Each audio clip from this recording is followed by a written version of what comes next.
Vous écoutez Vacarme des jours, VDJ pour les intimes, un podcast pour penser l'actualité entre potes. Un podcast de Motus et Langue Pendue, média pirate autoproclamé journal intime de la société. Bonne écoute. Vous êtes Charlie, vous ? Pas Charlie ? Un peu Charlie ? Moyen ? Beaucoup ? À la folie ? Passionnément ? Perso, moi, être Charlie, c'est peut-être la première chose politique que j'ai affichée de ma vie. J'étais au lycée et c'est toujours dans mes anciennes photos de profil Facebook. Mais aujourd'hui, je suis plutôt pas Charlie, je crois. Alors, est-ce que ça fait de moi un complice des terroristes islamistes contre la liberté d'expression ? Qu'est-ce qui a changé ? Moi, Charlie ou la société ? Et surtout, ça veut dire quoi, être Charlie, en fait ? Bon, je vous raconte un peu ma vie. Le 7 janvier 2015, je suis un bon élève à Cergy. Mon prof d'histoire organise des conférences géopolitiques, la première est cet après-midi, mais juste avant d'entrer dans la salle, on apprend qu'il y a eu des attentats. J'ai 17 ans, je regarde les nouvelles sur mon téléphone et ça me fait bizarre de me dire qu'il y a des mecs avec des calaches à seulement 40 km de moi. Je m'imagine les dessinateurs se faire descendre dans leur salle de travail, qui ressemble dans ma tête aux salles où je vais en cours avec mes amis, et je suis triste. C'est horrible ce qui s'est passé. La dame qui fait la conférence commence par rendre hommage aux morts, tout le monde est touché, l'ambiance est lourde. Les jours suivants, la situation de crise a un effet qu'on doit être nombreux à avoir traversé. Elle force à penser des trucs politiques. Moi, j'ai grandi dans une famille plutôt de gauche, j'ai une idéologie au fond de moi, sûrement, mais j'ai jamais eu à penser très concrètement la politique. Là, j'ai plus le choix. Je me dis que nos libertés sont attaquées, alors je poste la photo « Je suis Charlie » avec un texte « Ils voulaient mettre la France à genoux, ils l'ont mise debout ». En parallèle, j'écoute ce qu'on dit autour des musulmans de France. Je me dis que oui, après les morts, ce sont bien eux les premières victimes de tout ça. Surtout, pas d'amalgame, c'est ce que veulent les terroristes. Et enfin, je vais pour la première fois de ma vie tout seul à une manif.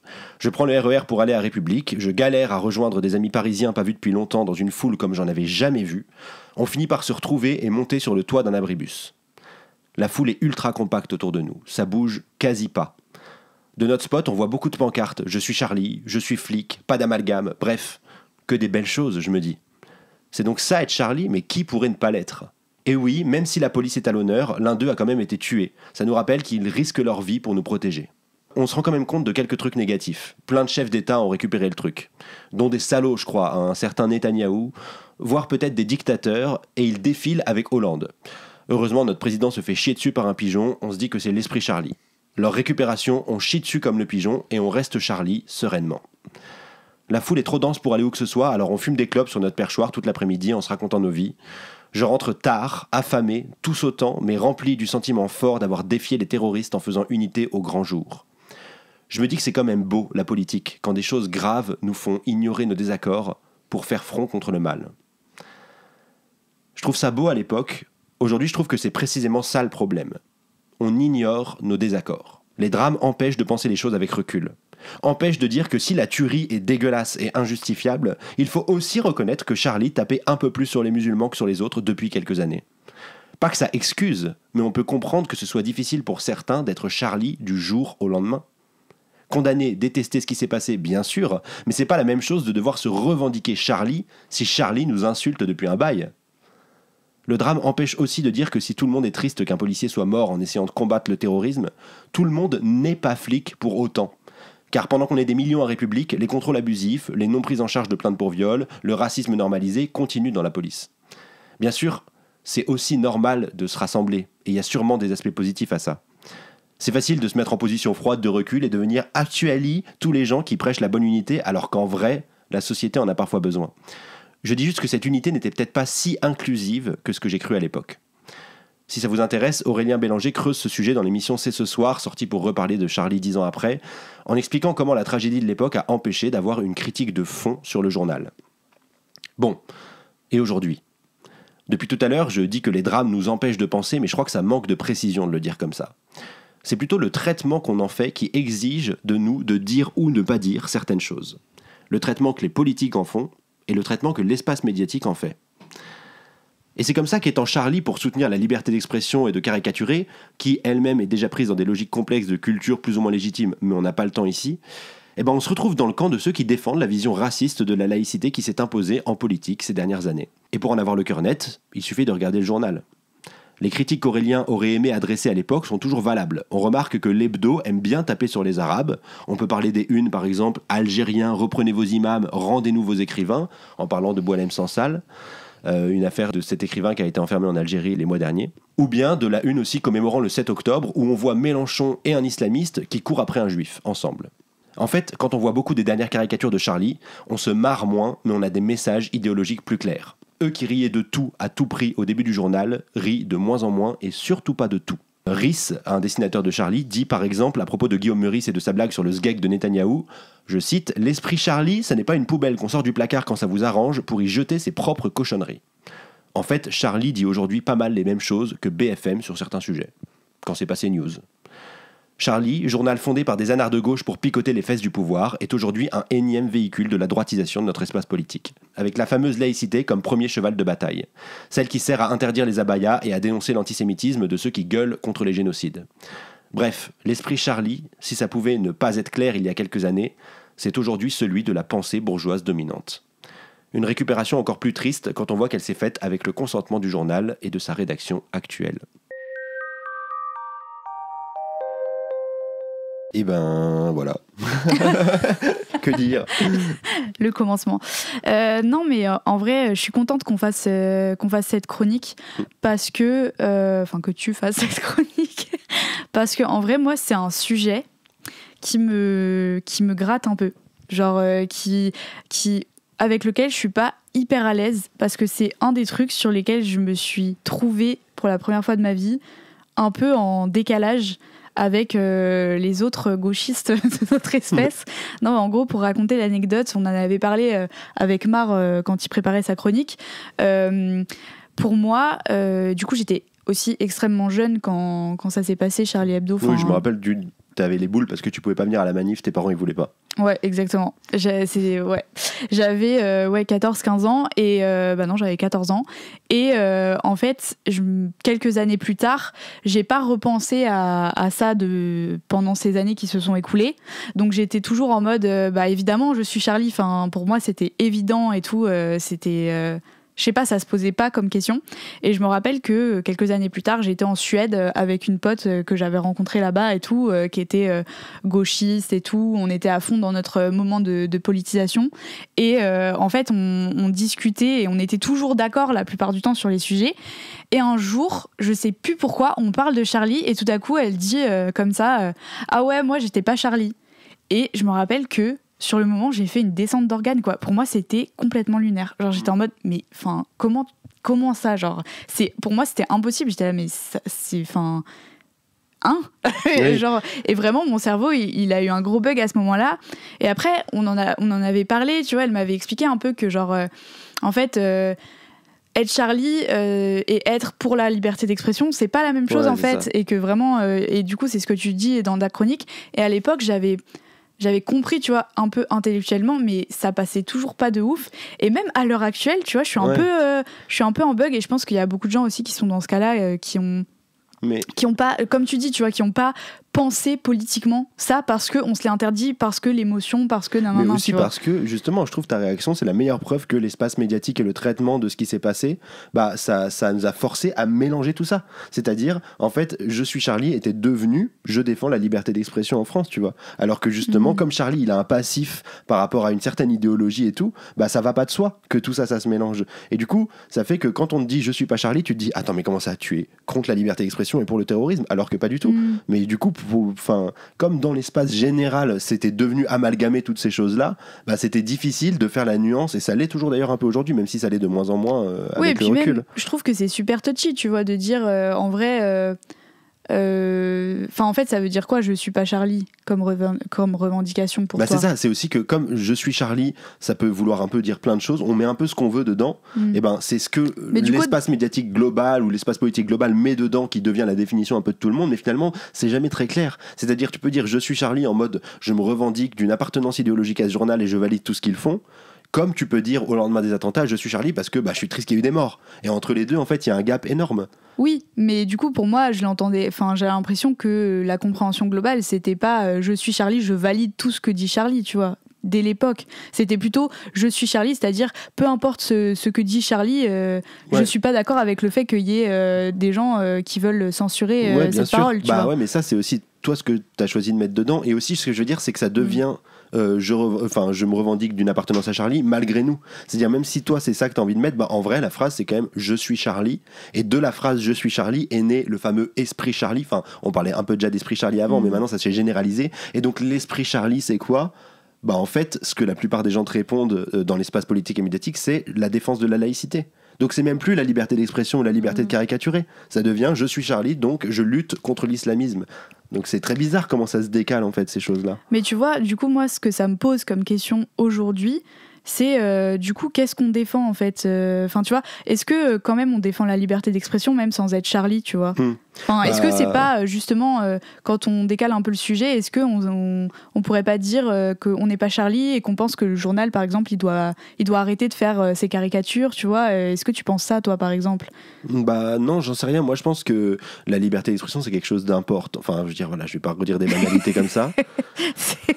La liberté d'expression, je pense que c'est important. Mais par contre, ce que je veux dire, c'est qu'on peut ne pas utiliser Charlie, qui a une idéologie précise quand même. En fait, il y a pire que Charlie dans l'espace médiatique. Je veux dire, Charlie, ils sont quand même un peu islamophobes, ils sont de plus en plus droitards et tout, mais on est dans un écosystème où il y a genre des valeurs actuelles, des livres noirs et tous les autres médias vraiment ultra fachos qui ont leur liberté d'expression. Donc en fait, dire je suis pas Charlie, c'est pas je suis pour l'interdiction des caricatures de Charlie et tout, mais c'est reconnaître que Charlie, ça se place dans un espace politique, ça se place dans un espace idéologique, et que en fait, ça ne va pas de soi de les défendre comme s'ils étaient l'incarnation de la liberté d'expression, et qu'ils étaient plus légitimes, que c'est comme si c'était la forme la plus légitime de liberté d'expression, alors que c'est pas le cas. Oui, en fait, ce que tu dis, c'est que le sujet, c'est pas défendre la liberté d'expression ou pas défendre la liberté d'expression, mais c'est plutôt qu'est-ce qu'on met derrière Charlie, en fait, et qu'est-ce qu'on défend exactement en disant ça, et s'autoriser à le questionner, ce qui a pas été le cas à l'époque, et ce qui du coup n'est pas le cas maintenant, parce que ça, du coup, c'est un peu figé, en fait, c'est une mémoire et tout, et du coup carrément, et d'autant qu'en plus c'est ce qu'il dit aussi un peu Bélanger vite fait dans l'émission dont je parlais, c'est que en fait donc les attentats de Charlie, ça intervient aussi après que Charlie ils aient pris la décision de republier des caricatures de Mahomet qui avaient été faites par un journal danois. Et donc ça, c'est pareil, ce truc-là, ce que dit Bélanger qui est intéressant, je trouve, c'est que ça a été impossible de le questionner aussi. Enfin, ça a été questionné quand ils ont republié les trucs un petit peu, et encore, la gauche était moins antiraciste à l'époque et tout, donc c'était plus compliqué. Et ensuite, il y a les attentats qui arrivent et tout. Et en fait, ce qu'il dit, c'est qu'on ne doit pas s'interdire de dire, par exemple, que la republication de ces caricatures ne va pas de soi. Parce qu'on est dans un monde où, politiquement, le Nord a l'ascendant sur le Sud, les pays du Nord ont l'ascendant sur les pays du Sud, etc. C'est aussi d'anciens pays colonisés souvent. Et que donc il y a une espèce de supériorité occidentale dans l'espace culturel mondial, quoi, qui fait que en fait juste republier ces caricatures, quelque part ça met aussi dans une posture d'occidentaux un peu supérieurs qui s'arrogent le droit de rire enfin tu vois ce que je veux dire, en tout cas ça pourrait se questionner, et ça n'a pas été de fait. Je trouve que la nuance très très importante mais pourtant infime dans ce que tu dis, c'est s'autoriser à questionner et à réfléchir qu'est-ce que ça veut dire de rire de ça ou de ça. Ça veut pas dire qu'on doit plus le faire, enfin dire que on va censurer, etc. C'est juste s'autoriser à dire que même si on dit qu'on a le droit de rire de tout, enfin voilà, ou de presque tout machin, ça veut pas dire pour autant que ce dont on rit n'a pas de portée idéologique, quoi. Ouais, voilà, c'est ça. Il faut pouvoir en faire la critique sans dire parce que attends, ça aussi, mais comment ça tu en fais la critique, tu n'es pas pour les libertés d'expression. Enfin voilà. Oui, parce que c'est aussi de la liberté d'expression en fait, de pouvoir questionner absolument tout ce qui se fait. Et c'est important aussi pour nous de reconnaître quels sont nos adversaires idéologiques. Et en fait, quand on est de gauche, on est pour la liberté d'expression, pour la liberté de caricaturer, enfin globalement pour que chacun soit un peu libre de faire ce qu'il veut. Et du coup, si on se fait avoir par ce piège-là, on se retrouve dans le camp de personnes qu'on est censé combattre aussi idéologiquement, tu vois, par antiracisme, etc. Et donc en fait, c'est comme si ce truc je suis Charlie aussi avait interdit à tout le monde de dire non, Charlie c'est mes adversaires idéologiques. Parce qu'en fait, de dire ça voulait dire je suis contre la liberté d'expression. Non, en fait. Et je suis terroriste limite. Et oui, bien sûr, à l'époque. Oui, mais presque plus. Je cautionne le fait que ils doivent se faire rafaler, tu vois. Mais en vrai, je trouve ça intéressant qu'on ait cette discussion parce que du coup, je me sens plus à l'aise. Non, mais c'est pas ça, mais c'est qu'en fait, même il y a quelques jours, là, je parlais de la chronique qu'on allait faire et tout. Et en fait, du coup, les gens en face étaient très, tu vois, très en mode oui, mais du coup, ça veut dire que, en fait, sous prétexte que t'es pas d'accord idéologiquement avec ce qu'ils font, du coup toi tu penses qu'on devrait combattre le fait qu'ils fassent ces caricatures et tout, et j'avais pas trouvé cet endroit de nuance de genre bah non en fait c'est pas ça le sujet c'est genre est-ce qu'on a le droit de questionner ou de mettre en perspective au moins ça, et pas de le prendre comme il vient en disant ah bah c'est la liberté d'expression donc il y a pas de contenu derrière, tu vois, c'est juste la liberté d'expression. Il y a une différence énorme entre combattre le fait que ces caricatures soient faites ou pouvoir les critiquer, pouvoir les questionner, et enfin je veux dire peut-être in fine ça veut dire bah en vrai moi je préférerais un monde où il n'y a pas ces caricatures, j'en sais rien, mais de là à combattre tu vois, je veux dire, en plus c'est vraiment pas le premier cheval de bataille sur lequel on est, enfin je sais pas comment dire, il y a un monde de réflexion en fait entre je suis Charlie à tout prix ou je combats ce que Charlie fait, enfin genre c'est bête de voir les trucs de manière si binaire. Et aussi en plus ce retournement, un autre truc que je voulais dire peut-être un peu pour parler d'autre chose et pour aller vers la fin, c'est que bah donc ce retournement, il nous baise en quelque sorte, il nous place dans le camp dans lequel on voudrait pas être, mais ça par contre Attends, c'est-à-dire ce retournement, tu parles de quoi? De ce truc d'exiger un peu, de dire je suis Charlie, sous-entendu ça veut dire je suis pour la liberté d'expression et tout, enfin ça nous place dans un camp parfois de facto alors qu'on n'aimerait pas être dedans quoi, en gros. Mais par contre il est très pratique aussi pour l'État et pour le pouvoir, parce qu'en fait ça permet à l'État, qui donc maintenant depuis les attentats est full Charlie, énorme soutien et tout, vision de la laïcité, tout ça, sauf que Charlie comme de base c'est quand même un truc assez incorrect, voire très très bouffon du roi, coucou Guillaume un peu vénère, putain en plus j'ai dit coucou Guillaume alors que je voulais même pas qu'on le mette dans le décor. Mais... Attends, il y aura un gros zoom pour bien que les gens qui n'ont pas remarqué le remarquent. Non, mais comme Charlie, c'est quand même justement un truc qui a une histoire d'incorrection, d'être moqueur vis-à-vis du pouvoir et tout, irrévérencieux, même bien plus que ça au début. Et ben ça permet à l'État de dire voilà, nous on soutient ça, on soutient la liberté d'expression, on est pour les journaux incorrects qui nous critiquent et tout, parce que Charlie, dire je suis Charlie, ça leur donne cette image-là, ça leur permet de se revendiquer d'une liberté d'expression exacerbée. Par contre, pendant ce temps-là, bah, justement, Guillaume Meurice, lui, il est viré de France Inter après une blague sur Netanyahou, tu vois. Et du coup, ça fait que, bah, en fait, on se cache derrière un truc faussement incorrect qui est devenu en fait plus que correct pour le pouvoir, et ça leur permet encore de se revendiquer. Enfin bref, on voit bien le truc un peu pervers. Ouais, carrément. Mais du coup, c'est là aussi où moi je me dis que bon bref, c'est pas trop le débat, mais en fait sur le fait que oui ou non il faut par exemple être tu vois dans notre camp idéologique, se dire est-ce qu'on pourrait pas se dire qu'en vrai un monde serait mieux où il y aurait pas eu ces caricatures, où il y aurait pas de journaux comme Charlie etc. Parce que nous ça serait peut-être une victoire idéologique pour nous, qu'on rigole d'autres choses en fait. Et bah je sais même pas si je suis d'accord avec ça, tu vois. C'est peut-être là où je gratte un peu, c'est que en fait j'ai l'impression que ça sera toujours plus puissant qu'en fait il y ait ces caricatures, mais juste qu'elles fassent rire personne, ou que en fait on puisse les critiquer ouvertement et de manière plus drôle, plus forte, plus irrévérencieuse en fait, et que justement on puisse dans d'autres espaces de liberté d'expression les mettre en question et montrer à quel point c'est des véhicules, comme tu disais dans ta chronique, je sais plus comment tu disais, mais des véhicules de l'idéologie dominante en fait, c'est plus du tout irrévérencieux, et je trouve que c'est vraiment montrer ça, c'est ça qui nous donne de la puissance idéologique, plus que dire oui il faudrait qu'elles n'existent pas ou machin en fait. Mais je suis d'accord avec toi, et je voulais pas dire que pour moi il faudrait qu'elles n'existent pas, ce que je veux dire c'est qu'il y a un monde de débat qui peut aller de là à ce que tu dis en passant par plein d'autres choses, et que en fait ce monde de débat il est un peu interdit dans l'espace de pensée, en tout cas là il est de moins en moins, mais c'est bien ça le sujet. Et l'autre truc quand même qui gratte à l'endroit spécifique de Charlie, c'est que de fait au début c'était quand même vraiment un journal anard, enfin vraiment qui justement qui faisait de l'humour, qui grattait, mais qui grattait tout le monde et le pouvoir en priorité quoi. Et là il gratte les gens qui sont déjà privés de pouvoir quoi. C'est un peu l'inverse quoi. Donc oui c'est ça, c'est montrer aussi, à quel point ce n'est plus en fait subversif. C'est vraiment et puis d'ailleurs après pour moi les gens sont libres aussi de donner à la presse qui les intéresse aussi, tu vois, genre c'est aussi comme ça qu'on peut soutenir ou pas, sans vouloir censurer qui ou quoi, mais en fait, de fait, on censure des médias ou des espaces d'expression en leur donnant plus de soutien et en les laissant en fait devenir des trucs décrépits, moisis. Mais carrément, et d'ailleurs, c'est hyper glauque et horrible dit comme ça, et enfin bref, mais juste, par exemple, Charlie, en fait, les ventes, elles s'essoufflaient de ouf avant les attentats. Et aussi en raison de ce glissement idéologique qui était amorcé en fait, tu vois.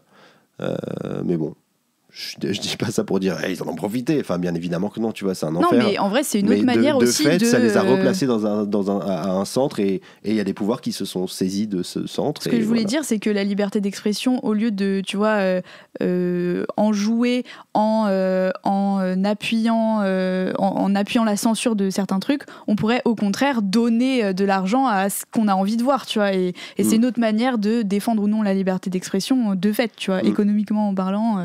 Tu veux dire une manière de gauche de rendre les nuisibles moins capables de nous nuire. Ça, c'est marrant, c'est ce dont je vais parler dans 2 semaines. Voilà. Mon cerveau, j'ai eu un pet de cerveau. J'ai vraiment eu un pet de cerveau, j'ai bugué complet. Mais non, mais en tout cas, très intéressant. Purée, je pensais qu'on allait s'écharper pendant ce débat. Ah bah finalement, t'as été d'accord avec moi, donc on est grave d'accord. En fait, finalement, j'étais persuadée que pas du tout. C'est parfait, excellent. Oui. On se dit à la semaine prochaine. Yes, bisous les amis. Salut. Vous écoutez Vacarme des jours, VDJ pour les intimes, un podcast pour penser l'actualité entre potes. Un podcast de Motus et Langue Pendue, média pirate autoproclamé journal intime de la société. Je suis sûre que ces derniers mois, vous avez déjà entendu ce son de Théodora, devenu viral, dans lequel elle dit, entre autres, « C'est à cause de mon fiara qu'il éloigne trop mes genoux, et mes gros seins me font souvent mal au cou. » Perso, je trouve ça hilarant, très frais, et je suis le genre de personne qui écoute ça premier degré. Théodora, elle me fait un peu penser à Aya. Elle arrive et boum, elle part en égo trip délirant qui donne envie de se la péter et de danser. Mais pour ça, il faut avoir un certain rapport à la culture très désacralisée, très populaire. Et comme pour Aya, ça a pas loupé, il y en a encore qui ont mis leur grosse binocle pour suranalyser ce son et dire que, bon bah quand même, c'est un peu vulgose, c'est pas très élevé quoi. Alors aujourd'hui, j'avais envie de vous parler de la musique que j'écoute, de pourquoi il y a la culture dont on parle très sérieusement et celle dont on rigole, mais surtout, encore plus intéressant, de comment on pourrait enfin avoir la paix en écoutant Jul, Aya et tous les autres qui n'ont rien à prouver à personne et doivent pourtant le faire constamment. En gros, je voudrais me demander pourquoi la bourgeoisie culturelle est à ce point obsédée par ce qu'on écoute, nous les illégitimes, pourquoi ça l'excite autant de se demander combien il y a de rimes riches dans nos sons et est-ce que c'est moralement acceptable ce qu'on y raconte. Je crois que contrairement à ce qu'on pourrait penser, c'est moins une manière pour eux de montrer que la culture hip-hop serait une sous-culture que de prouver malgré eux que la culture dominante est une manière de garder le pouvoir de juger avec des critères qui leur sont propres, mais qu'ils imposent à tout le monde l'air de rien. Donc ici, je ne vais pas vous expliquer pourquoi le 23e album de Jul est un chef-d'œuvre littéraire. Je vais plutôt essayer de vous dire pourquoi en 2025, il faudrait peut-être commencer à avoir d'autres débats plus pertinents sur la culture populaire. Revenons au son de Théodora que je prends comme exemple parce que c'est le son du moment. On l'entend donc partout, sur TikTok, en boîte et même un peu plus incongru, sur le plateau de Quotidien. Petite anecdote, mais Yann Barthès, c'est un bon barème pour moi pour comprendre ce qui rentre dans la culture légitime et ce qui fait ricaner sur le plateau de l'émission. En général, ce qui est issu des quartiers et de la culture TikTok, cette appli de gros dégénérés comme chacun le sait. Et je vais vous étonner, mais je crois que les bourgeois ont raison. Moi aussi, j'ai l'impression qu'on saccage la culture, tout comme on pilonne en règle tout ce qui est sacré. Sauf que moi, je dis Alléluia, Dieu merci si je puis me permettre de mêler Dieu à tout ça. Si vous le saviez pas encore, moi je suis une immense Yankee du rap français. J'aime bien les lignes d'Orelsan et les couplets poétiques de Damso, mais moi ma passion, c'est le rap de Yankee. Genre le rap efficace. On s'en fout de penser, l'important c'est de ressentir. Des grosses basses de trap, des cris sous giga autotune et de l'insulte bien envoyée, et moi je suis très heureuse. Du sale. Chacun de mes proches le sait, le grand amour de ma vie c'est SCH.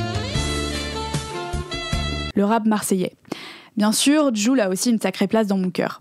D'ailleurs, depuis plusieurs années maintenant, mon Wrap Spotify me trahit, le S et le J sont toujours bien en haut du classement. Oui, mais gâté. Le truc, c'est qu'en bonne petite transfuge de classe, j'ai bien vite remarqué que ce qui était v'là la norme dans la banlieue d'où je viens, aka écouter du rap, et encore pour Jul ça se discute parce qu'on n'est pas à Marseille ici, et bah c'était pas la même chez les bourges. Et je dis pas qu'on n'écoute pas de rap chez la jeunesse dorée parisienne, attention, je dis plutôt que si on en écoute, c'est toujours considéré comme une farce rigolote qui ambiance 2 secondes, puis qu'on va quand même tracher dans les discussions artistiques, car la DA est quand même un peu creuse. C'est une expérience vécue. Ça vaut aussi pour le petit monde militant que j'ai découvert ensuite. Les gauchistes snobs, je parle aussi de vous qui n'étiez pas ravis que Jul soit utilisé régulièrement pour la bande-son des vidéos des soulèvements de la Terre, par exemple, qui suivent d'ailleurs Jul sur Insta. Bref, en fait, au fur et à mesure des années, je me suis rendu compte que même l'acte le plus anodin de mon quotidien pouvait immédiatement me renvoyer à ma position sociale, à une manière d'appréhender le monde très spécifique, que ce soit le fait que mon plat préféré soit probablement les pâtes au ketchup, ou le fait que dans ma famille, on kiffe regarder Koh-Lanta. Ce qui fait que quand on fronce les sourcils en apprenant que je passe le plus clair de mon temps libre à poncer des gros albums de Peura, j'ai l'impression qu'on fait plus que mépriser mes goûts ou émettre une opinion sur un genre musical. J'ai l'impression qu'on me rappelle ma place dans la hiérarchie sociale. Et que les personnes qui me dominent ont des nouvelles choses à utiliser pour me remettre à cette place. Alors quand on me demande de zapper mes sons de Jul dans la voiture ou de mettre ce que je veux mais surtout pas de rap, j'ai l'impression qu'on m'agresse en fait. Cette chronique, c'est une manière de me défendre et surtout de dire que je m'en branle que ma musique soit raffinée ou non selon les critères de gens qui m'ennuient et dont la vie n'a rien à voir avec la mienne. C'est complètement débile de juger la culture de quelqu'un d'autre à partir de notre propre contexte à nous et de ce que nous, on attend que la culture nous apporte. Théodora, même si c'est pas une rappeuse, c'est exactement dans ces filets-là qu'elle est prise. Si elle est invitée aujourd'hui sur la plupart des plateaux télé parce que les rapaces de l'industrie médiatique et musicale ne peuvent pas se permettre de passer à côté de la thune bien réelle que font les nouveaux artistes populaires, eh ben elle passe pas à côté des petits sourires moqueurs de Yann Barthès ou des commentaires dénigrants des pontes de la culture qui n'ont manifestement toujours pas compris que ce n'est pas le fond de leur jugement qu'on remet en cause, mais sa pertinence. J'avais jamais réussi à dire pourquoi je trouvais ça super violent qu'on considère que je fais une blague quand je dis que j'écoute du Jul ou quand on parle de Théodora. Eh ben j'ai capté le fond très politique qu'il y a derrière tout ça quand j'ai vu passer sur YouTube une vidéo géniale de Grégoire Simpson. Dans cette vidéo, le gars remet en perspective des concepts sociologiques de base en s'appuyant sur la carrière de Jul et sur comment celle-ci a été reçue par le public. J'ai donc compris que je me sens agressée pas parce que les bourgeois n'aiment pas Jul, ils font bien ce qu'ils veulent, mais parce qu'ils jugent sa musique en s'appuyant sur des critères qui ne sont pas neutres en étant persuadés qu'ils le sont. Ce seraient pas eux, en fait, les abrutis dans l'histoire, eux qui traînent comme d'hab, en accusant les autres, une idéologie puante partout où ils ouvrent leur grande bouche. On se rappelle de tout ce qu'ils disaient autour de Medine et de, soi-disant, l'idéologie qu'il y a dans ces couplets de rap. À cause de ça, en fait, les discussions qu'on a autour du rap sont juste pas intéressantes. Elles sont stériles. La critique qui revient le plus souvent, par exemple, en particulier autour de la musique de Jul, c'est que c'est communément admis de danser, de s'ambiancer dessus, tout comme de trouver Jul sympathique ou de faire le signe de Jul à tout va. Mais c'est quand même une musique facile, quoi, de masse, commerciale. De bas étage, sous-entendu. Jul lui-même le dit, il n'est pas là pour faire dans la complexité, mais juste pour faire que les gens partagent un moment de kiff. Mais dans notre société, la manière des bourgeois de se valoriser, c'est de montrer à quel point ils sont supérieurs aux autres, car ils maîtrisent des choses que les autres ne maîtrisent pas. Ils ont accès au luxe, et c'est parce que les autres n'y ont pas accès que c'est du luxe. C'est de la sociologie de base, mais en gros, si tout le monde écrivait parfaitement de naissance, ce serait sans doute moins valorisé d'écrire sans faute d'orthographe, et on parlerait sans doute pas autant des lacunes de Jul, qui n'affectent en rien sa musique. Mais c'est ce que Bourdieu appelle la distinction. Instants sociaux.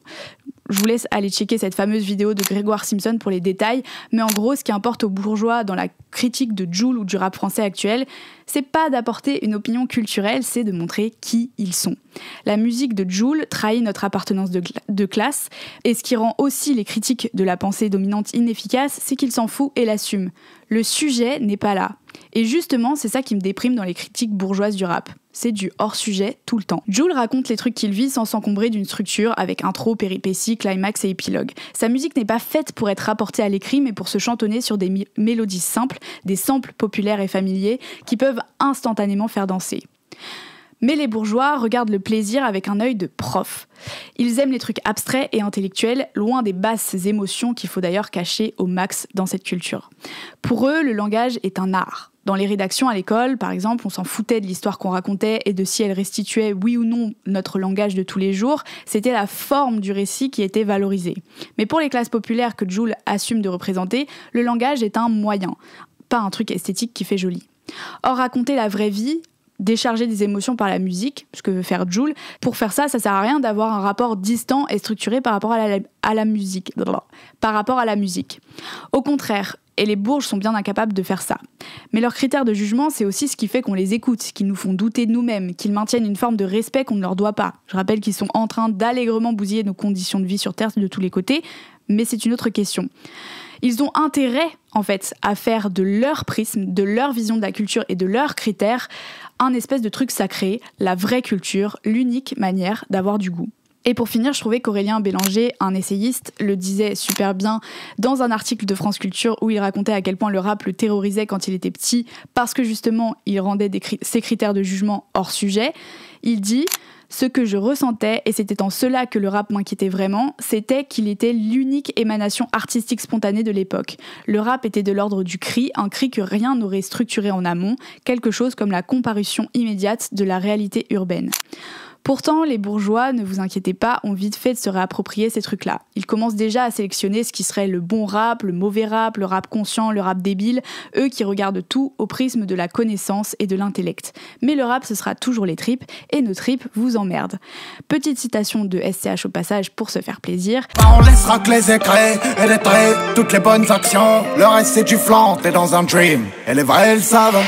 C'est dans Crois-moi pour ceux qui veulent écouter le son. Est-ce que pour penser à autre chose qu'à la maladie mortelle qu'est la vie, etc., il faudrait se fonder sur des propositions de gens qui n'ont en tête que de se distinguer de nous pour conserver leur position de pouvoir, ou est-ce qu'on pourrait enfin parler des critères qui nous sont importants pour faire vivre la culture ? Je finirai par cette autre citation d'Aurélien Bélanger dans le même article que j'ai mentionné tout à l'heure, à bon entendeur. Rien de moins spontané, de plus travaillé, de plus cultivé que le rap français, dont l'essentiel de la mythologie tient à ce qu'il réussit toujours à faire peur à ceux qui ne l'aiment pas, à apparaître, non comme la musique de la cité voisine, mais comme le chant de guerre d'un royaume barbare. Bon bah Aurélien Bélanger, cette resta finalement. Hein, genre, Aurélien Bélanger qu'on cite à tous les épisodes, tous les littéralement. épisodes. Genre, je vais devoir le mettre dans la chronique de la semaine prochaine, je crois, sinon ça va pas le faire. On remarquera que j'ai cité un essayiste de France Culture méga bourgeois dans cette chronique pour finir et commencer. Non mais non, merci pas pour cette chronique. Un peu courte, je trouve. Ouais, mais, j'ai un peu... J'avais pas assez de matière, je suis désolée. Ouais, on a vu. Voilà. Non, clairement, j'aurais pu... Enfin bref, j'ai abusé. J'ai abusé de ouf. Je vais partir faire une thèse. Bon, bah, mais moi, je vais défendre les bourgeois puisque j'aime bien Aurélien Bélanger. Attendez, je lis juste ce que Marius a écrit en haut. Non. Pour dire, il a écrit débrief. Ok, je vais défendre les bourgeois car tu abuses, il y a 2 types de bourgeoisie. Voilà, bon, bah, j'ai plus rien à dire, vas-y. non, mais ça me il y a tue deux comment types, tu c'est l'as pas 2 types de bourgeoisie, mais je pense que effectivement il y a un truc un peu imprécis dans ta chronique, donc je vais t'expliquer la vie en fait, ma petite cocotte. Non, c'est que je me suis transformé en François Bégodeau d'un coup, là ça m'a angoissé. C'est horrible. Mais que, c'est horrible, en mais vrai, ça sera gardé au montage. Il y a un peu, non mais parce qu'il y a quand même vraiment 2 types d'élitisme bourgeois par rapport à la culture. Il y a, je trouve qu'il y a un élitisme bourgeois, comment dire, qu'on pourrait qualifier un peu de réactionnaire, genre qui, du coup, c'est ce dont tu parles en fait, qui a besoin de références dans les œuvres culturelles, qu'on montre qu'on a de la culture quand on les produit et qu'on s'inspire et qu'on vient pas de n'importe où, etc. Et que donc on est légitime, qu'on utilise, voir qu'on utilise des bons mots bien de l'Académie française, etc. Mais je trouve qu'il y a une autre forme d'élitisme, je dirais pas forcément bourgeois, mais en art au global. Et ça c'est un truc je sais qui toi peut t'agacer et que du coup tu peux mettre dans le même sac cet élitisme en art, mais un élitisme qui consiste à voir quels sont, je vais essayer de pas être trop théorique parce qu'en plus on est plus là pour parler de politique que d'art et tout, mais un élitisme qui consisterait à voir genre quelles sont dans une forme artistique les forces inhérentes à cette forme, c'est-à-dire qu'est-ce qui permet d'empuissanter ton œuvre au sein de la discipline que tu pratiques. Donne un exemple. Un exemple, on fait un podcast, moi je trouve que ce qui marche bien dans les podcasts c'est le côté conversation intime, tu rentres dans l'intimité d'une conversation entre 2 personnes, et donc c'est utiliser ces forces-là pour faire un bon podcast, et pas genre essayer de faire un film en podcast, parce qu'en fait le cinéma il fait mieux des films, tu vois, ou bien utiliser des outils de narration qui sont intéressants quand t'as que du son, tu vois ce que je veux dire. Oui, moi par exemple je fais du théâtre, j'ai l'impression que l'intérêt du théâtre c'est que c'est un art vivant, donc où il y a des gens dans la salle, donc c'est potentiellement d'échanger avec ces gens, ou en tout cas de les prendre en compte, ou enfin tu vois ce que je veux dire, oui, mais je vois pas en quoi c'est un élitisme. Pour moi, c'est juste. Et du coup, comment tu travailles, tu vois. C'est un élitisme parce que il y a un certain pan de la culture qui juge de manière bourgeoise, on va dire, les œuvres, etc., ou qui peut apporter une critique élitiste de certaines œuvres, mais avec ce prisme-là. Et ça veut dire que si tu mets que des tripes et que en fait, je sais pas comment dire, c'est plus. Oui, mais si tu considères que la force de la musique populaire, c'est justement de procurer des émotions très fortes, tu vois. Genre du coup, ça dépend de ce que toi tu considères que dans un podcast qui est intéressant, c'est nanana. Mais pourquoi ça serait le truc? Tu vois, moi ce que je critique, c'est plutôt pourquoi en fait on fait des critères de jugement dominants les seuls critères valables, tu vois, sur lesquels on crée une hiérarchie. En fait, tout dépend de ce que t'attends de la culture, tu vois. Ouais, bien sûr. Mais d'ailleurs, les critères de jugement dominants, ils ont tendance à évoluer, tu vois. En tout cas, ce que je voulais dire, c'est qu'il y a une certaine forme de la critique d'art qui ne juge pas a priori le produit, enfin, en tout cas l'œuvre et tout, mais qui juge plutôt les moyens qui sont utilisés pour la faire. Et que ça, du coup, ça veut dire que tu peux être élitiste, mais écouter tout type de rap et reconnaître quelles sont les puissances employées par Jul, par exemple, pour faire de tels tubes, tu vois, j'en sais rien. Et ça, c'est de l'élitisme aussi. Et je trouve qu'il faut défendre un certain élitisme qui est celui-là. Je comprends pas en quoi c'est de l'élitisme. T'écoutes de tout et tu reconnais dans tout ce qui est bien, mais du coup, c'est qu'est-ce que... Non, parce que c'est des critiques par rapport à... Enfin, c'est quand tu critiques les outils qui sont utilisés pour amener à ça. Donc, par exemple, tu critiquerais quoi sur Jul ? Bah non, mais moi, j'écoute pas Jul, j'ai pas envie de critiquer Jul, tu vois. Non, mais juste pour avoir un exemple, parce que je suis pas sûre de comprendre vraiment ce que tu dis. Enfin, en fait... Si je vois. En fait, c'est-à-dire qu'il y a deux manières de faire. Pour moi, il y a une manière par exemple, de faire de l'art qui peut être genre s'inspirer de ce qui fonctionne et essayer de le reproduire globalement sans passer par le chemin qui y a mené. En gros, ça, pour moi, un truc commercial, quoi, un truc qui se vend parce que bien. tu peux faire un truc qui se vend bien et être commercial. À juste laisse-moi finir mon développement. Non, mais parce que déjà c'est compliqué pour moi. Genre, c'est-à-dire, il y a beaucoup de trucs qui s'inspirent les uns des autres, mais tu vois que c'est de l'inspiration un peu formelle et donc, je trouve que personnellement, mais j'ai du mal à le définir, donc peut-être je vais pas passer 3 heures là-dessus, mais je trouve que ça se ressent quand t'es face à une œuvre qui imite un peu ce qui fonctionne. Et par contre, parfois, t'es face à des œuvres qui fonctionnent de fait à fond, mais parce qu'elles se sont posées les bonnes questions, tu vois. Et je trouve que ça, c'est un truc que tu sens devant l'art, et je trouve qu'il faut légitimer. Enfin, en tout cas, moi, j'ai envie de dire qu'on a le droit d'être élitiste à cet endroit, parce qu'on a le droit de demander des œuvres, genre de qualité, qui sont faites en conscience de ce que tu fais. Et je pense que, j'en sais rien, Jul, tu vois, j'ai pas d'avis dessus, mais sûrement que pour que ça marche aussi bien, je pense que c'est le cas. Le gars, il a créé une formule, il a inventé des trucs, il s'est servi des outils à sa disposition. Il s'est pas juste dit ça fonctionne donc je vais faire globalement pareil, tu vois. Et ce que je voulais dire aussi, pardon, pour amener le débat un peu ailleurs, parce que là sinon je vais m'enliser dans mon truc d'élitisme. Non, mais juste pour terminer sur le truc, c'est que j'ai l'impression que je comprends ce que tu dis, mais que pour moi c'est juste que ce que je dis sur la critique des goûts bourgeois et tout, ça veut pas dire qu'on n'a pas le droit d'avoir des goûts et d'aimer et de trouver qu'il y a certaines choses qui sont mieux faites que d'autres. Oui. Donc, mais en fait, ce que je voulais dire, c'est juste que je trouve que du coup, la critique globale de l'art bourgeoise, tu la mets un peu dans le même sac que ce que moi je dis. En tout cas, j'ai l'impression. Et je suis d'accord avec toi sur, l'art ultra légitime parce qu'il est référencé, parce que c'est des gens qui ont fait des études, des gens qui ont des concepts. C'est débile d'avoir ça comme jugement de valeur pour juger une œuvre artistique. Ça, je suis d'accord avec toi. J'ai l'impression que tu mettais dans le même sac d'autres trucs avec lesquels j'étais moins d'accord. Et après, ce que je voulais dire aussi, c'est que l'élitisme en art, pour moi, il est aussi important. Parce que, en fait, justement, tu parlais tout à l'heure des critères d'appréciation par la bourgeoisie et tout.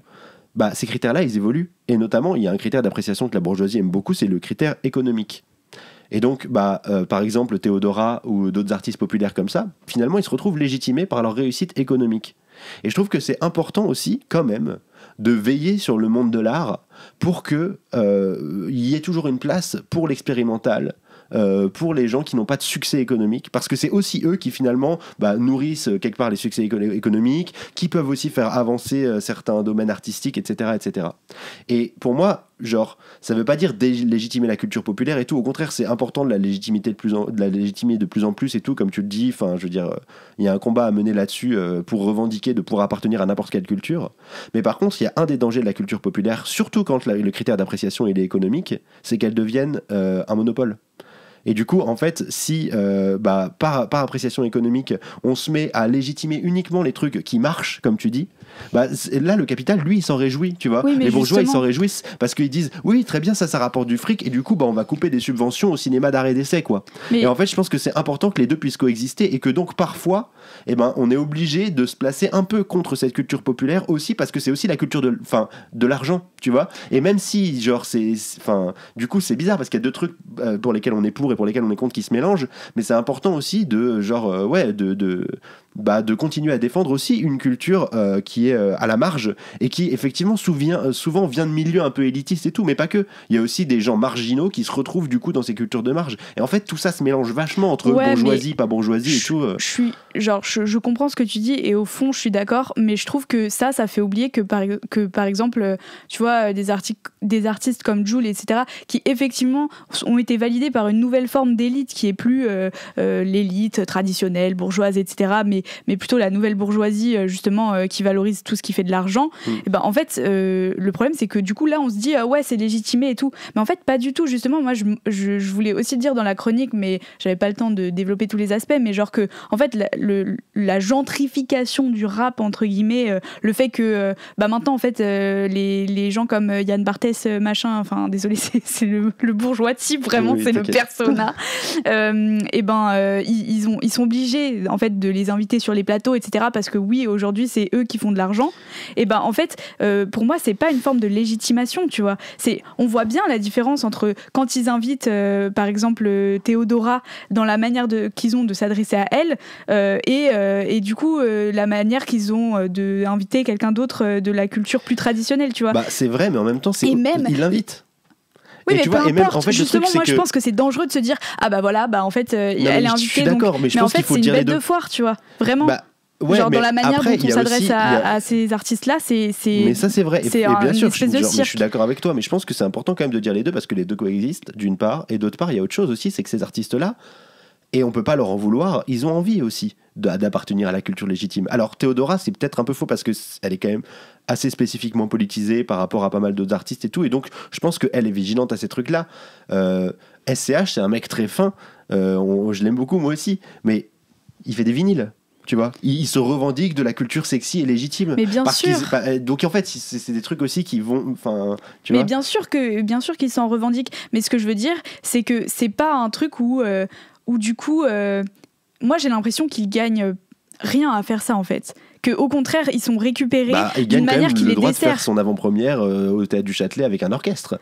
Oui, je veux dire, c'est pas il y a 15 ans qu'un rappeur aurait pu faire ça. Oui, mais au final, les gens qui sont dans la salle, c'est pas des gens qui vont au Châtelet d'habitude, tu vois, par exemple. C'était au Châtelet. Mais du coup, ce que je veux dire, c'est qu'il y a aussi ces questionnements-là, ces problématiques-là, elles avancent avec le temps, tu vois.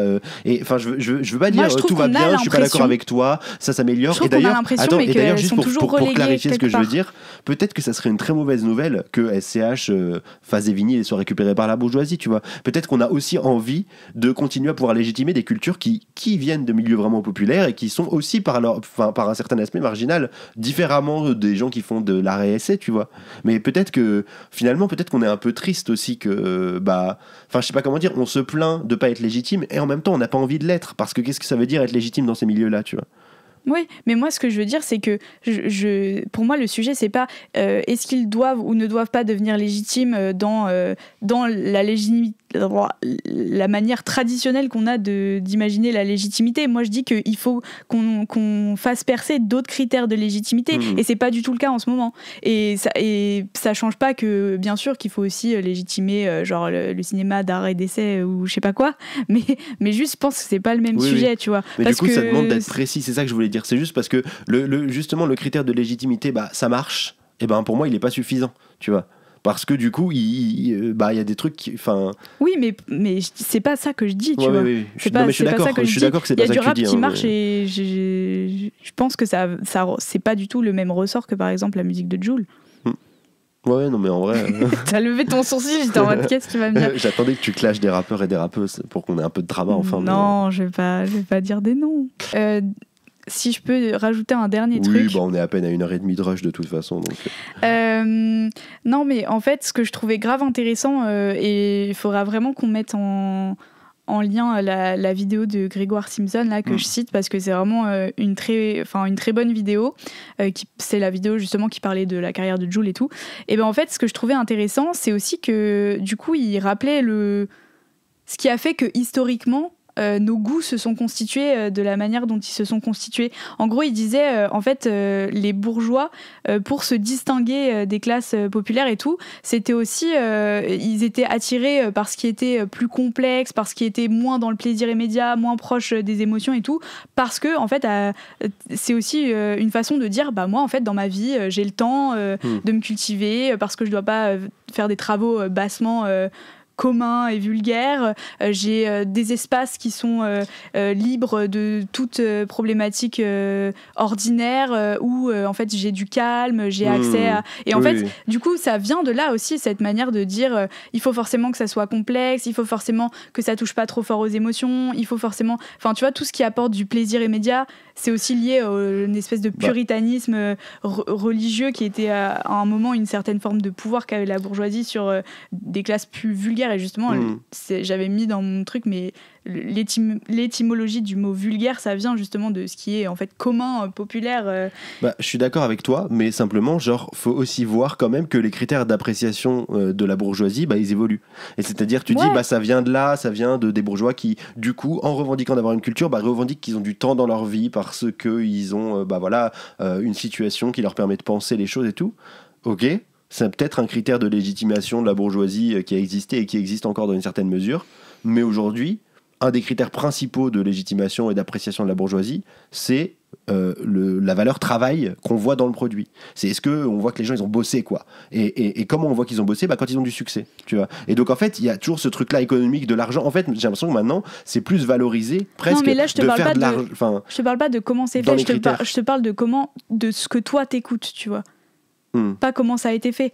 Genre, je te parle de les bourgeois, ils ont besoin de dire moi, j'écoute des musiques qui me font réfléchir, qui m'apportent, dont les paroles sont poétiques, ou tu vois, parce qu'ils ont le temps. Je suis pas sûr que ce soit toujours aussi vrai aujourd'hui. Pas pour. Enfin, il y a différents types de bourgeoisie et d'élitisme, je crois. Mais même si ce que tu dis, il y a de la vérité pour moi dedans, mais il y a pas. Je pense que même si la bourgeoisie, elle écoute du Jul et tout maintenant parce que ça fait de l'argent, je pense que ça. Mais pas que non plus parce que ça fait de l'argent, hein, mais. Oui, mais ils vont jamais dire que, je sais pas, ils vont jamais en parler comme d'un sujet artistique. Mais toi tu non vois. plus, tu dis je veux pas vous expliquer pourquoi c'est un super album en bon français, etc. Mais tu vois. si, mais moi je parle pas de la qualité de langage de ça, mais je pense que c'est un objet artistique, je pense que c'est une forme d'art, tu vois. Et je pourrais parler des heures de Jul et de la manière dont il fait de l'art, mais je pense pas que sur Quotidien on va l'inviter, on va rigoler un peu, on va faire le signe de Jul et après c'est bon, tu vois, on va pas parler de l'art. Je suis d'accord, et en même temps, ce que je veux dire par le succès économique apporte de la légitimité. J'ai l'impression d'avoir utilisé ce mot 1507 fois, mais c'est pas grave. Ce que je veux dire par là, c'est que du coup, ça passe par là, mais après, ça finit par être une vraie légitimité pleine et entière, tu vois. Et du coup, là, on dit, les gens, ils écoutent Jul parce qu'il fait de l'argent, mais c'est plus pour ça. C'est parce qu'il a fait de l'argent, il est devenu un truc écoutable. Parce que aussi on l'apprécie, pour plein de choses. Mais justement, moi, c'est là où je mets la nuance. Mais oui, mais ok, je pense on l'écoute, mais pas de la même manière qu'on écoute. Oui, voilà, c'est ça. Qu'on écoute Orelsan, par exemple. Ouais, mais oui, c'est vrai. Mais c'est aussi vrai qu'il y a 20 ans, on l'aurait pas écouté du tout. Enfin bref. Oui, bien sûr. Mais tu vois ce que je veux dire. Mais ce que je veux dire, c'est que c'est peut-être un piège. Oui. C'est peut-être un piège. Mais c'est aussi un piège dans l'autre sens. Parce qu'après, il y aura plus que Marvel au cinéma. Mais toi, de toute façon, t'es le bourgeois culturel de cette discussion. Oui, bien sûr. Oui. Moi, je suis un bourgeois culturel. Ça. Tu manges pas des pâtes au ketchup. Oui, et puis qui c'est qu'un appart qui fait 2 fois 1. Bon. Allez, on rappelle que être bourgeois n'est pas une insulte, c'est pas de votre faute. Mais si on part sur la cuisine, là, on va vraiment faire un épisode beaucoup trop long. Oui. Donc, à ciao. À la ciao. À la ciao. À la semaine prochaine, non, parce que ça, on dira dans l'outro. À la plus. Salut la zone. Vous écoutez Vacarme des jours, VDJ pour les intimes. Un podcast pour penser l'actualité entre potes. Un podcast de Motus et Langue Pendue, média pirate autoproclamé journal intime de la société.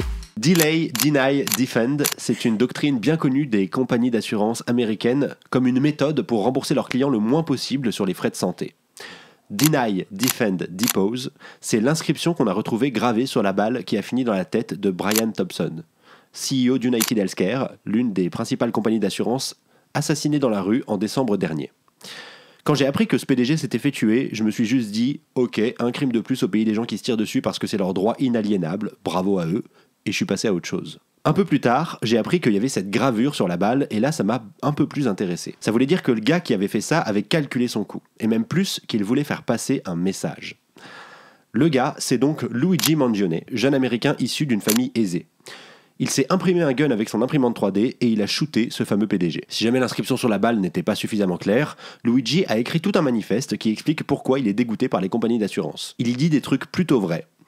En gros, les compagnies d'assurance seraient responsables de la mort de milliers d'Américains et d'Américaines en remboursant le moins de soins possible, ce qui décourage, voire empêche carrément les gens de se soigner. Pour info, près d'un Américain sur 2 est endetté après un passage à l'hôpital. Je parlais de ça avec une amie l'autre jour qui disait « Ça fait quand même plaisir qu'il flippe un peu ces enfoirés de grands patrons, et puis lui, il était responsable de la mort de milliers de personnes. » Bref, un bon gros chèque quasiment assorti d'un petit « vivement le suivant ». J'avoue que ça fait un peu envie de se raconter que c'est la vengeance des prolétaires qui débute, mais je pense que si on essaie de réfléchir politiquement, une fois le frisson passé, il faut se poser des questions précises.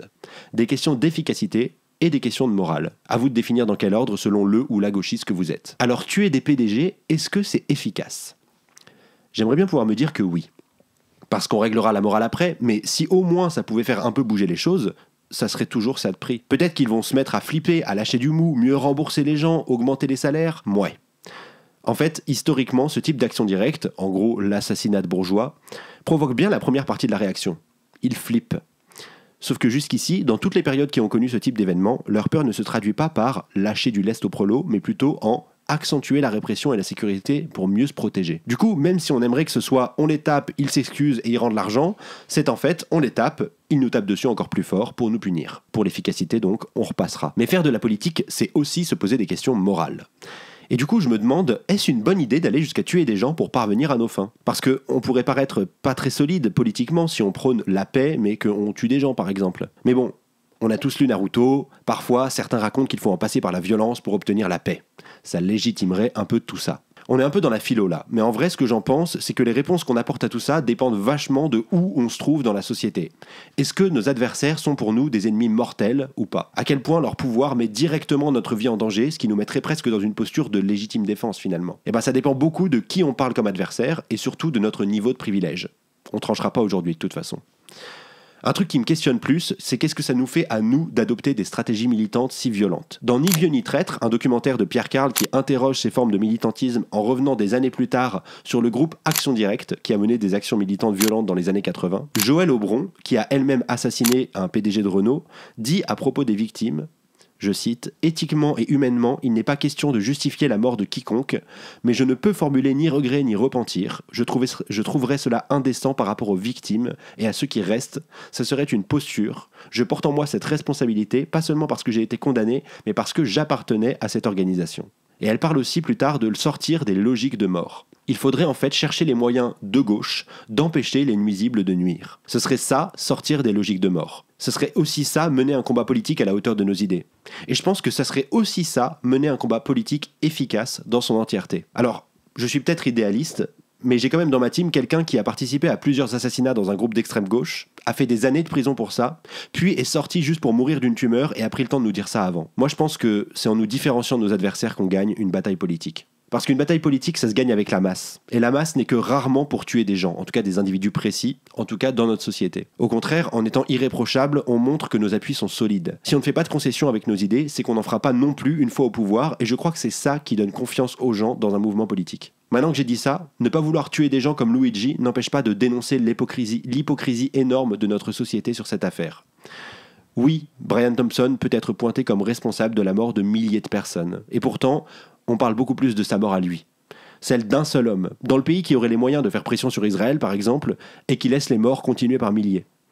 On s'apitoie des jours sur un homme et on soutient un génocide pendant des mois en même temps. Tout ça n'est pas normal. En fait, je crois que c'est important de mettre ces choses-là sur le même plan, d'assumer de le faire, de les comparer, et donc, quelque part, oui, de minimiser ce qu'a fait Luigi Mangione. Ou en tout cas, de le mettre en perspective de notre hypocrisie. Mais minimiser ne veut pas dire encourager. Parce que, même si ce qu'il a fait n'est qu'une goutte d'eau dans les océans de meurtre de nos sociétés, je crois que ça nous desservirait collectivement et individuellement de vouloir l'imiter et l'encourager.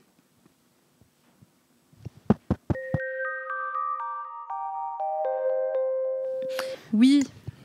Oui. Ouais, non mais ouais. Non mais en vrai, hyper intéressant. J'allais dire ce qui s'est passé, mais plutôt non, mais les réactions que ça a fait naître et les questions que ça pose, je trouve que c'est des questions hyper actuelles et D'ailleurs, un truc, pardon, je te coupe instant. Okay. Mais les réactions que ça crée, par contre, pour moi, elles disent quelque chose aussi. C'est-à-dire les réactions de liesse, on va dire, de pas mal de gens quand même. Au-delà de encourager ou non le meurtre de personnes, ça dit quand même quelque chose de notre société et de comment aussi les gens ont une haine de classe en fait de plus en plus.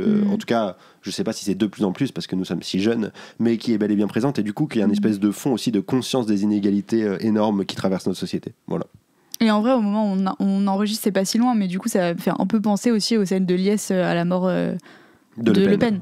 Et je trouve que si c'est pas exactement la même chose. C'est pas le même contexte de mort, mais en vrai, je trouve que ça interroge un peu les mêmes endroits de genre la morale, la politique, la légitimité de est-ce que la mort d'un adversaire politique apporte quelque chose, etc. Mais bref, c'est peut-être un autre sujet. Je trouve qu'il y a un truc qu'on dit pas tant que ça dans ces moments-là, c'est que parfois il y a des légitimes défenses qui sont un peu délayées dans le temps. Tu sais, on s'imagine toujours que les moments de légitime défense, c'est, je sais pas, un mari qui bat sa femme et en fait, la femme, elle tire un coup de feu et le mari, il meurt, tu vois. Et là, personne va être en mode, ah oui, mais en fait, c'est pas moral de faire ça, En fait, ça serait de la légitime défense. Et en fait, si on imagine que la légitime défense, c'est quelque chose de moins concret et direct dans le temps, on pourrait se dire en fait que ces actes-là, c'est de la légitime défense presque. Tu vois, et en même temps, t'as plus envie de dire que c'est de la légitime vengeance parce que, enfin, du coup, ou légitime ou pas légitime, parce que en fait, que Brian Thompson meure ou pas, United Healthcare, ça va continuer et ça va continuer pareil. Oui, mais tu vois, c'est comme, en fait, c'est exactement comme les gens qui disent les écolos, ils sabotent, ils sont trop violents, etc.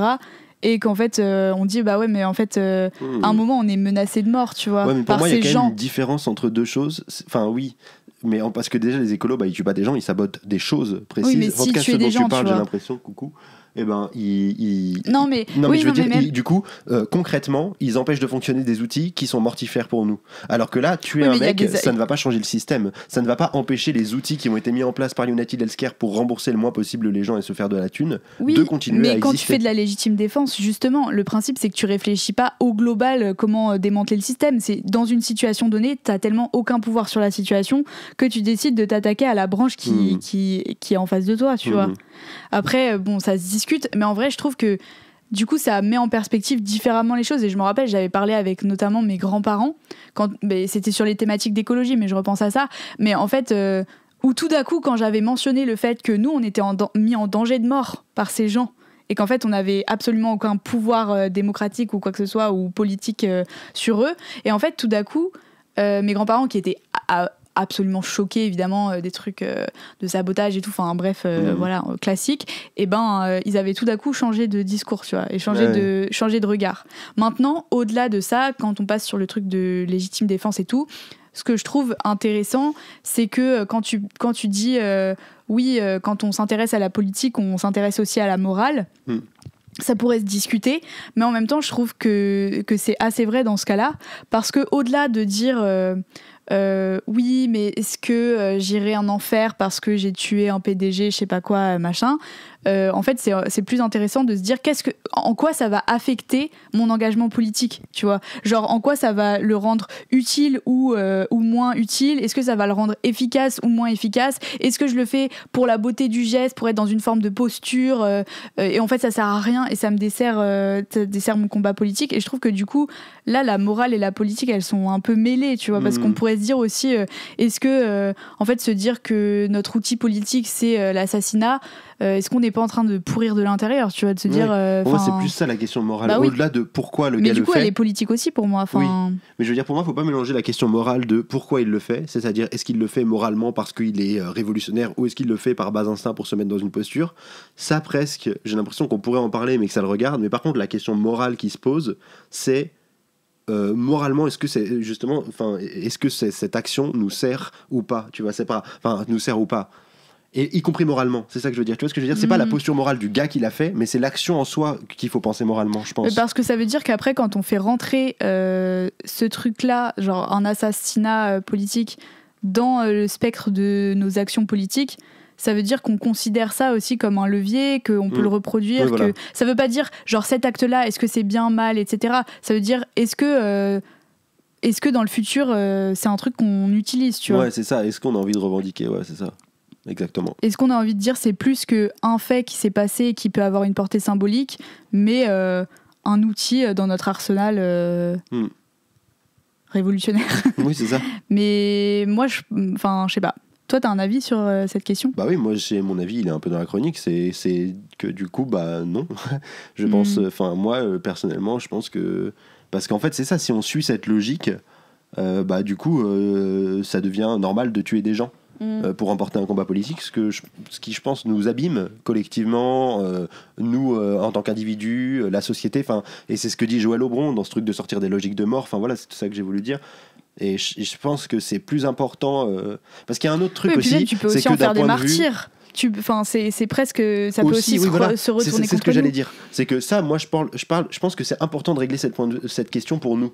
Parce que avant tout, c'est nous, comment on va trancher, comment on va militer, est-ce qu'on va soutenir ce genre de truc ou pas. Et je pense que c'est le plus important dans un premier temps. Mais après, il y a d'autres arguments pour ça, c'est-à-dire même de manière, justement, si on reparle d'efficacité, bah oui, on prend le risque d'en faire des martyrs, on prend le risque d'augmenter la réponse sécuritaire à ça, et de toute façon, en vrai, à part une révolution de masse, etc., qui est complètement hyper loin pour le moment et tout, bah si on entre en guerre en fait avec les bourgeois, c'est eux qui ont la thune, c'est eux qui ont les armes, de toute façon on est baisé. Donc en fait il y a un truc, il y a des aspects aussi très militants techniques à dire, bah en vrai c'est pas la bonne méthode, mais c'est juste que je pense que c'est moins important presque de dire ça, ouais. Parce que si ça devenait la bonne méthode, je sais pas, est-ce qu'on aurait envie de défendre ça, tu vois, pour moi elle est plus là la question.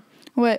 Mais Et aussi parce que, comme tu l'as noté, pardon, je te nourris de ton propre débrief. C'est pareil, si on va au bout de cette logique, du coup, est-ce qu'on se met à défendre la peine de mort pour les criminels ?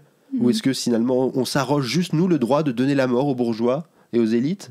Mais, tu vois, comment on se place sur la question de la mise à mort des individus ? Moi, je pense que je me place contre, en fait. J'ai pas envie de mettre à mort quelque individu que ce soit. Et je trouve que, justement...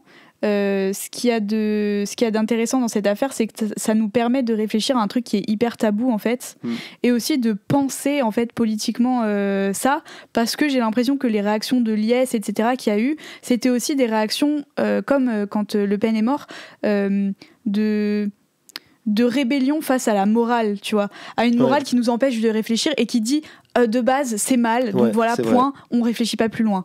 Mais en fait, ce que je trouve dangereux aussi, c'est de juste se dire non, nous on est contre la morale, du coup on va fêter, on va revendiquer d'être un peu subversif parce que on valide de tuer des gens alors que c'est interdit, c'est tacite, etc. dans la société. Mais en fait, est-ce que au final c'est intelligent de faire ça ? Je sais pas, tu vois. Mais c'est pour ça que c'est intéressant parce que je pense que non, en fait. Mais justement, c'est ça le truc, c'est que le meurtre en soi, du coup, on en parle et on le critique. Et en tout cas, moi, je me place plutôt contre et tout. Quand même. Cette discussion. Non, mais oui. Mais par contre, ce que tu dis, c'est vrai aussi. C'est que les réactions aussi, elles disent quelque chose du rapport qu'on a au pouvoir, que les gens ont au pouvoir, que les gens ont à la morale, justement, à la bonne morale sociétale, un peu. Qui est censé aller de soi justement, et que en fait du coup ça pour le coup c'est un truc qui me donnerait presque envie d'aimer quoi, et la fête pour la mort de Le Pen et la fête pour ça, parce que du coup de fait ça fait que la société, une grosse partie de la société dit votre morale là on n'en veut pas, tu vois. Et en fait, c'est pas parce que vous nous dites d'être sage qu'on va l'être, et en fait on vous emmerde. Oui, mais du coup on crée une autre morale, je trouve, de l'autre côté, tu vois. C'est ça, genre, mais c'est les deux. Par principe, se placer être en faux par rapport pas par à principe, ce qui serait... Pour moi ça vient aussi de comment on est opprimé dans notre société, comment on se rend compte que le pouvoir il a une espèce de joug sur nous et tout, et c'est aussi une manière de se révolter contre ce joug que de dire voilà, vous pensez qu'on doit respecter tous les morts y compris les fachos, et nous on va aller faire la fête à République et on va aller boire des coups et on vous emmerde. Et en fait du coup ça fait que sur les plateaux du coup ça fait que sur les plateaux les gens pendant 2 semaines ils sont c'est inadmissible et tout, et en fait les gens disent ouais on vous baise, vous et votre entre-soi médiatique, c'est ça qui est inadmissible pour nous, et nous on s'arroge le droit de fêter la mort des fachos. Mais en fait du coup ce que je veux dire c'est que ça reproduit une forme de morale, parce que du coup on n'est plus du tout dans la politique, c'est-à-dire qu'on s'est pas dit est-ce que c'est utile, non, machin, de fêter ça ou de se réjouir de ça, ou est-ce que c'est un acte politiquement qui a du sens. C'est vu que ça n'a pas de sens pour les bourgeois en face, du coup nous on se dit que ça en a un. Sans réfléchir en fait. En fait il y a les deux, c'est-à-dire il y a l'espèce de est-ce que tu réfléchis politiquement à ton truc et tout, mais après il y a ce que ça crée politiquement. Est-ce que ça crée c'est ce que je viens de décrire, et ça crée une opposition, un moment d'opposition entre les gens qui font la fête et les bourgeois sur les plateaux télé. Ouais, mais et c'est cette une opposition je la qui est trouve stérile. intéressante. Bah, moi, je trouve qu'elle est stérile. Parce Mais qu'au de toute final, façon, tout ce qui est on parle pas politique. de la mort de Le Pen, là, on parle plus de. Oui, ok. Pardon, vas-y, finis ce que Vraiment, tu voulais dire. Non, vas-y, dis ce que tu voulais dire. Non, excuse-moi. non, mais c'est bon, j'avais rien de plus à dire. Mais je dis juste que, en vrai, je sais pas si c'est forcément un bon truc que genre.